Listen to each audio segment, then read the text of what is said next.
and welcome to the Knitting Hobbit Podcast. This is episode 8 already. It's going really fast. I don't have that much to show you this week. Well, I don't know. But I do have a couple projects like Shawlography that I'm really excited to talk about. So we're just gonna dive right in. Today I am wearing the Skeindeer jumper from Jennifer Steingass, and this is my absolute favorite jumper to wear. It is only the second jumper I ever knit, and it was only my first big colorwork project. Before I knit this jumper, the only colorwork project that I ever knit was a very basic simple colorwork hat. And it didn't even have that much colorwork in it. The floats were really short and, it was just very basic, very simple. So I went from that really simple hat to this. I knit this in Hillesvag Tinde. The dark color is Burgunder, I'm gonna mispronounce this, Burgunder Lila. So in my brain, I kind of literally translated. I can't talk today, it's going to be a rambly one. I literally translated to burgundy and lila, which I think of as purple, lilac purple. Because it is this burgundy color that does have purple hues to it. And I think it's really, really gorgeous. I really love it. And then the contrast color, I will put it on the screen. I think it was beige. I think it's called beige. I'm not sure. But I'll put it on the screen. And mine is quite a bit oversized, as you can see. It has a bit of a boxy fit because, Tinde is a DK weight yarn.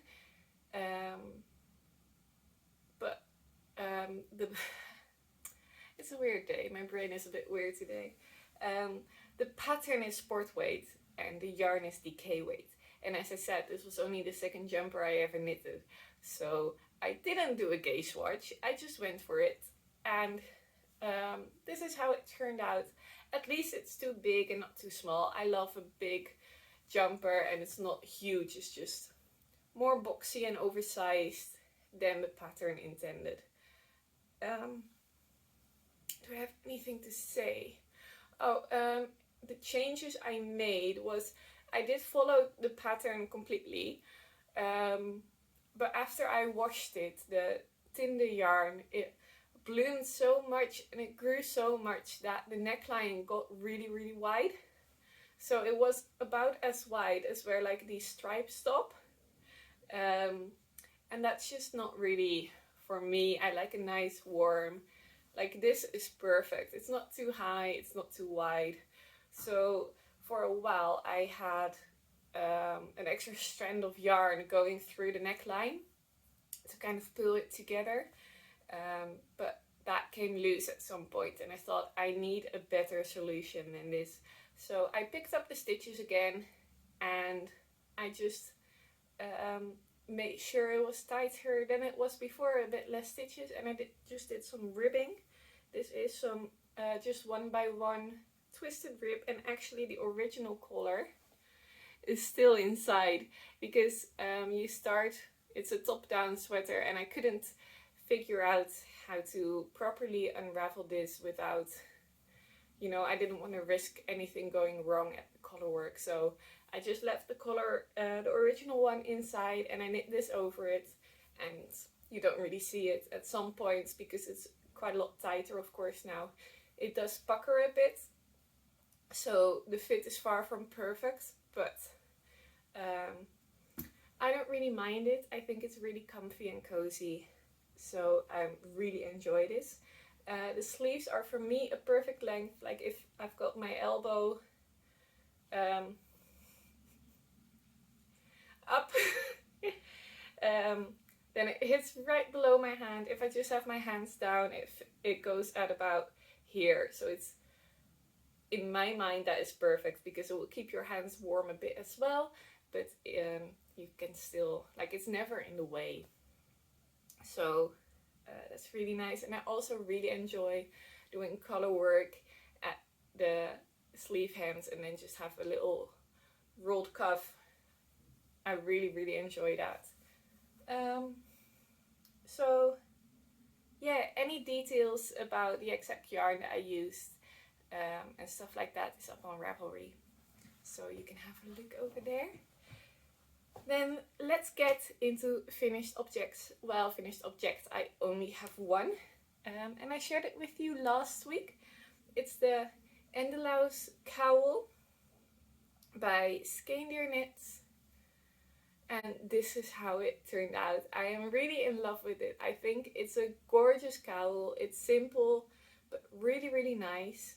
And as I said, widthwise, I did a couple less repeats, but lengthwise, I did one more.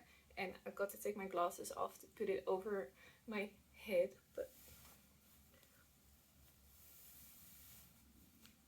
as you can see, it's a bit on the tight side over my head, but it's so nice. So it's really nice and snug against my neck. Like, I still have plenty of space, but it's snug. And if my face gets cold, I have plenty of space to just go like this. And I still have a bit down here, which is what I wanted, because I didn't want it to pull up at the bottom if in case I wanted to pull it over my face. So yeah, this is the finished object. I am really happy with it. Glasses back on so I can see something again. So I made this from, oh god, my hair. I made this from the mysterious Shetland wool that my aunt kindly gifted me, which is the orangey color, and it has like little tweedy flecks through it as well. And then the beigey, whitish color is Rauma Fino. I'll put the exact color up on the screen because I cannot remember. And yeah, I think this is going to get quite a bit of wear under coats and under jackets this winter. Like if you're ever going for a walk or for a hike, this will be really nice to have, because then, in my mind at least, you don't really want big scarves, you want something a bit more practical. So then this will come in handy. Yeah. Oh, and I have to say, this was my first time knitting with Rauma Fino. But it feels quite soft for such a rustic yarn, and I do have quite a lot more. So I'm really excited to knitting more projects with it and seeing how it wears and how it kind of blooms over time. And I'll show you the inside in case anyone is interested in floats. This is what the inside looks like. I think it's really pretty as well. You can still, I feel like my floats are really nice because you can really see the pattern in there. And yeah, I'll show you up close. So I'm really excited with that. I'm really happy with it. And because it's a double layer and a bit of extra space with the floats, it will be so nice and warm and lovely to wear. Let's put it the right side out again. So yeah, again, I already recommended it last week, but I'll just do it again. If you're looking to get into color work, I really enjoyed this. There is a couple longer floats, like between here there is, and then like just over here there is a little bit, but it's not bad. I didn't catch them, I just made sure they were long enough, and as you can see, it is all fine. So yeah, I recommend the pattern. It's the Endelaus cowl from the Matchy Club by Skeindeer knits. I do still have to weave in one end, but that will come in the future. So next we are on to whips, and I will start with the most exciting one. you can probably already guess what's in here because I talked about it the other day. It is Shawlography, and I have finished the first clue. So if you don't want any spoilers, bye. I am definitely going to show it because I am way too excited about this. I really love the pattern so far and I'm really happy with my color choice. So I'm going to show it. So there will be all of the spoilers. So you have been warned officially. If you don't want any spoilers, don't watch. So here it is. The yarn I am using is Mominoki.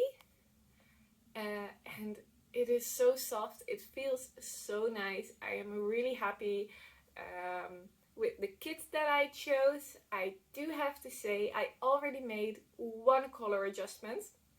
So there is this beigey color that's in this section. Let me see with the light. There it is. It's like grey, beigey, kind of somewhere in the middle of that. Beige isn't really my... So I had my phone on this thing, which used to be my car mount, but the car mount always fell down and it suddenly fell over. So we are gonna try that again. I've resituated my phone so it looks a bit different than it just was.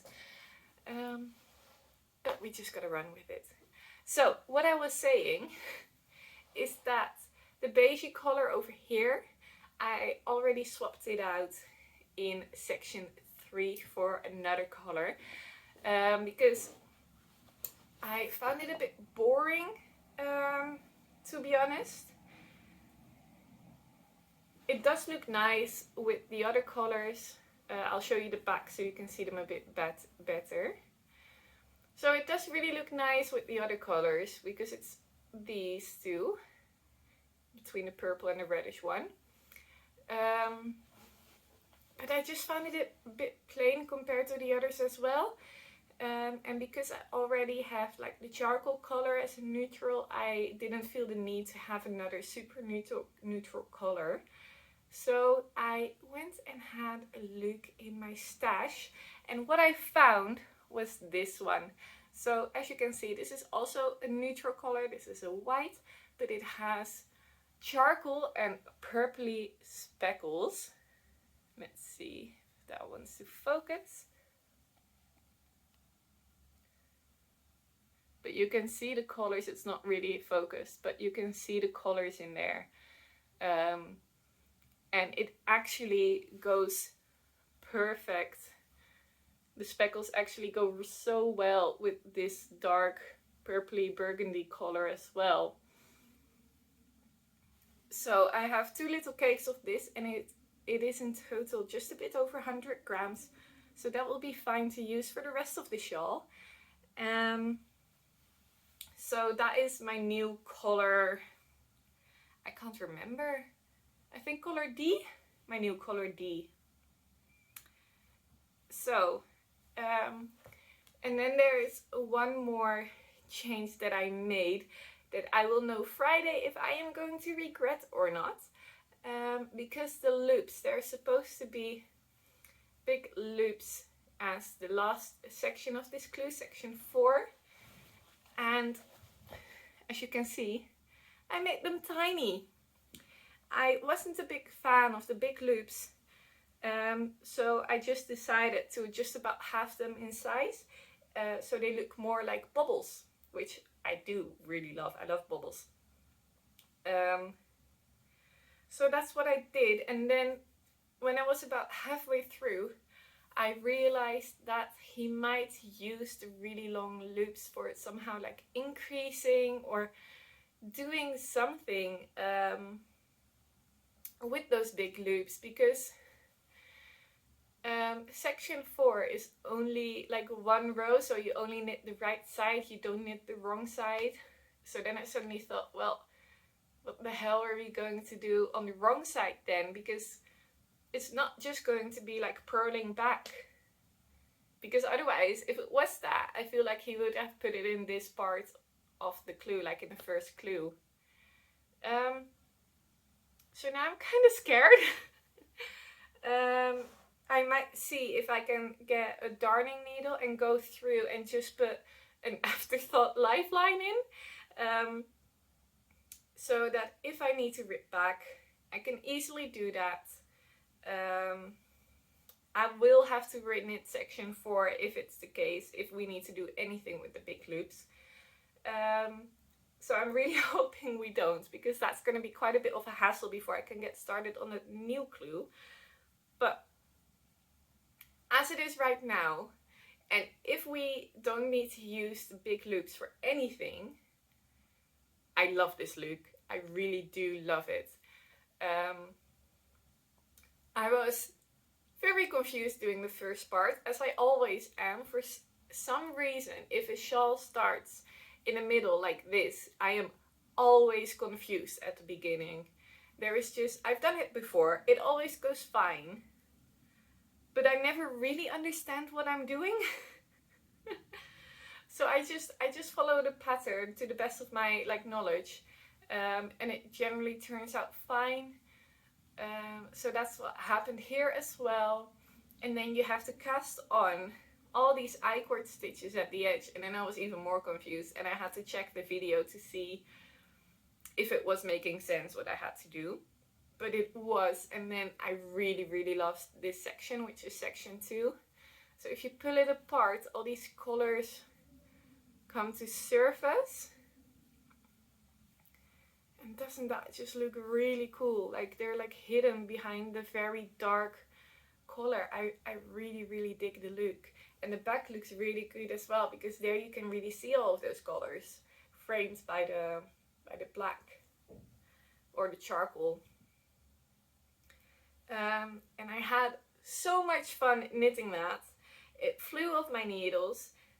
I know that Stephen West said that sometimes he grabs a little part of a mystery shawl and makes like a whole collection around it.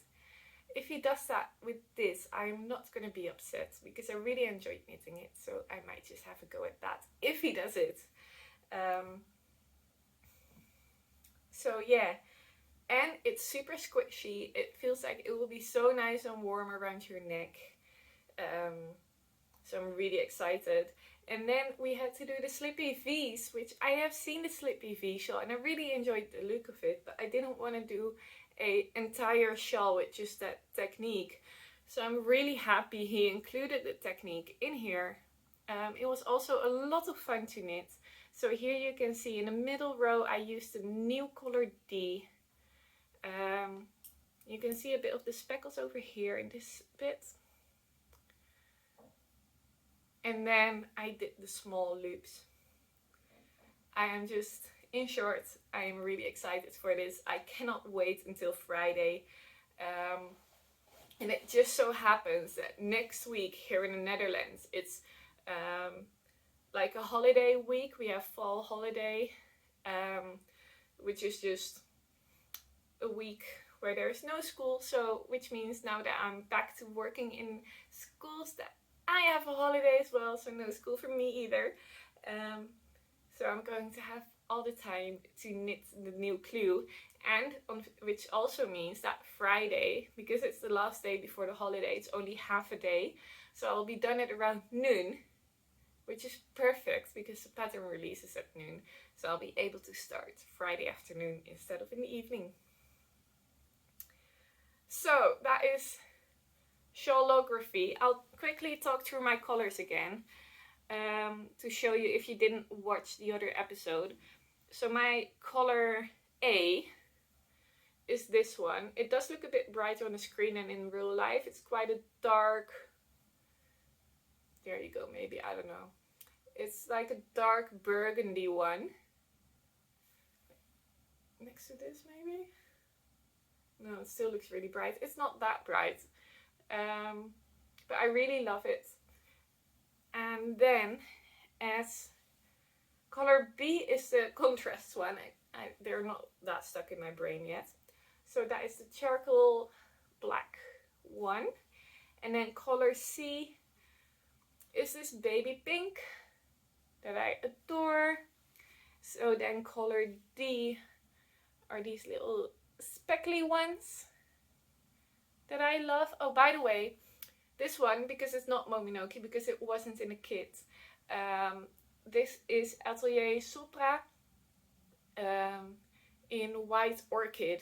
So Atelier Sopra is also the dyer that I used a lot in my Fantastic shawl. So any of these gorgeous colors, they're from her. And then last but definitely not least, color E, purple. This really, really lovely dark purple. So I am really excited about all of these colors and the progress, and I'm really looking forward to the next clue. My next two whips are projects that have been on the needles for a while. I keep showing them and they're just a little bit of progress, but I'm just going to keep showing them until there's a significant amount. So my main project, now that I finished the first clue, is the Kosekofte from Skeindeer. As you can see, I'm finally getting a good amount of length in the body. I still have quite a bit more to do, but it's starting to look like something that will be a nice long cardigan. The floats are looking good, the outside's looking good. I'm just really happy with this. It is, I feel like it's really quite heavy though. I'm using Drops Charisma. And how much do these balls weigh? Is it? Yeah, it is 50 grams, so it's not 100 grams, but it feels like I've already put a couple balls in here, especially of the charcoal. I think for the light color I'm on my second ball, and the charcoal I don't even know. But it does feel like it's gonna get a really heavy cardigan, so I'm really hoping it's not gonna get too heavy. But it's gonna be nice and oversized, and I really love it. I don't have much else to say about it. I'm just following the pattern. I'm just knitting the length in the body that it needs. And I am quite excited about this. I feel like once it's done, it's gonna get a lot of wear because it is patterned, but it's all like dark grey and light grey. So it will go with most things as long as they are not quite a busy pattern as well. So most of like my plain t-shirts or anything like that, this will go really well with. So that's exciting because I do have some like pink t-shirts or purple, and they just don't go with some of my cardigans because I have like a bright yellow cardigan and stuff like that. So it's really nice to have some neutral colors. This is how much I have left of my current balls, by the way. They're a bit sad, so I'm gonna have to change out both pretty soon. I'm going to get a sip of water.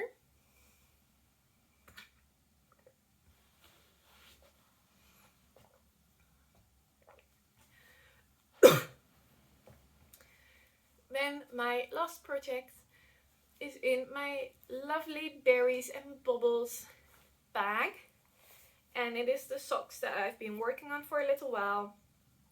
I'm just going to go through this quickly as well, because I just made a little bit of progress. They're starting to be little socks, which is always exciting when they're finally starting to take shape after those tiny little toes. I am loving how this yarn is knitting up. I enjoy it so much. It's really motivating to work on, to see how the yarn is going to knit up. This yarn is by Woolly Mama Yarns from the UK.